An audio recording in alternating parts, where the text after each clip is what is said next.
Hi hello வணக்கம் நண்பர்களே. நம்ம இன்றைக்கி என்ன பார்க்க போகிறோம் அப்படின்னா ஹெச்சிஎஃப் அண்ட் எல்சிஎம் பார்க்க போகிறோம். ஃபஸ்ட் சம் என்னென்னு பார்த்தீங்க அப்படின்னா 598 மற்றும் 874 மீப்பெரு பொது வகு எண் என்னன்னு கேட்டிருக்காங்க. இப்போ அதை நம்ம எப்படி பண்ணலாம் அப்படின்னு பார்த்தீங்க அப்படின்னா, இது வந்து லாங் மெத்தடுன்னு மாதிரி சொல்லுவாங்க. இதுக்கு பேர்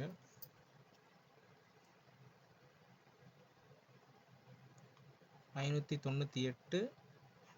அது பெரிய நம்பர் வந்து எப்பயுமே வந்து உள்ளே இருக்கணும், வகுபடி எண்ணாக மாற்றிக்கணும். வகு எண்ணாக வந்து நம்ம அந்த சின்ன நம்பரை வச்சுக்கணும். ஸோ இது எத்தனை டைம் வரும்னு பார்த்தீங்கன்னா ஒரு டைம்.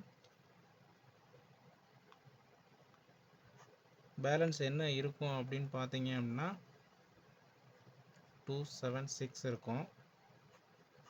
ஸோ நம்ம இப்போ என்ன பண்ண போகிறோம் அப்படின்னா இந்த 598 உள்ளே கொண்டு வந்துடுறோம்.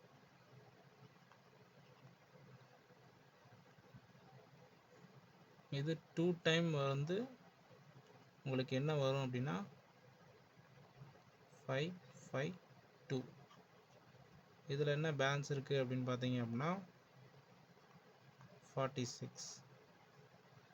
இப்போ இந்த வெளியில் இருக்க அந்த நம்பரை உள்ளே கொண்டு வந்துடும். 276 உள்ளே கொண்டு வந்துடும். இப்போ இது எத்தனை டைம் வரும் அப்படின்னு பார்த்தீங்க அப்படின்னா அரௌண்ட் 6 டைம்ஸ் வந்துடும். 6 டைம்ஸ் அப்படின்னும் போது 276ங்கிறது 0 ஆயிரும். ஸோ நமக்கு என்ன நம்பர் கிடச்சிருக்கு அப்படின்னா இந்த 46 அப்படிங்கிறது தான் இதோட உங்களுக்கு மீ பெரு பொது வகு எண். ஸோ 46 எங்கே இருக்குது அப்படின்னு பார்த்தீங்கன்னா ஆப்ஷன் ஏல இருக்குது.